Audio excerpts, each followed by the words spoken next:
за нещо сладко и бързо и лесно, няма време. Дойде ми идея. Имаме форми 100 грама. Имаме всякакви видове ядки може да си сложим. Аз съм направил смесица от орехите и от лешниците. Ето какво се е получило. Трето 10 грама чия и накрая сушени плодове. По желание. Аз съм сложил стафиди в случая. Да започваме. Всички тези неща започваме от формите. Ги изсипваме в някакъв кухненски робот. Ако имате такова, е супер за този случай. Изсипваме ги. Сега слагаме ядките. Слагаме чията. Слагаме сушените плодове. Готово. Сега блендираме. Нещо важно, смиламе докато се получи епкава смес. Да може да се слепат съставките.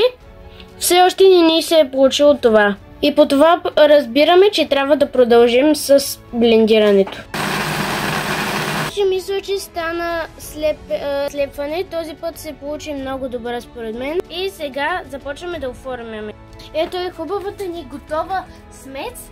И сега започваме да я оформяме. 60 грама за едно барче. А сега ми трябва помощник. Здрасти, сега трябва тук да ни излезе 60 грама. Грама от сместа. Става 61. Дърпаме ръкавите.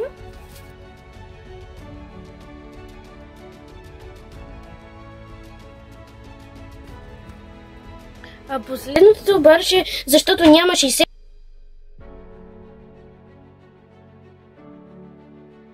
Едно сладко бомбонче за готвачката ми. Ето колко барчета станаха. Вярвам, че ви харесват и на кръста.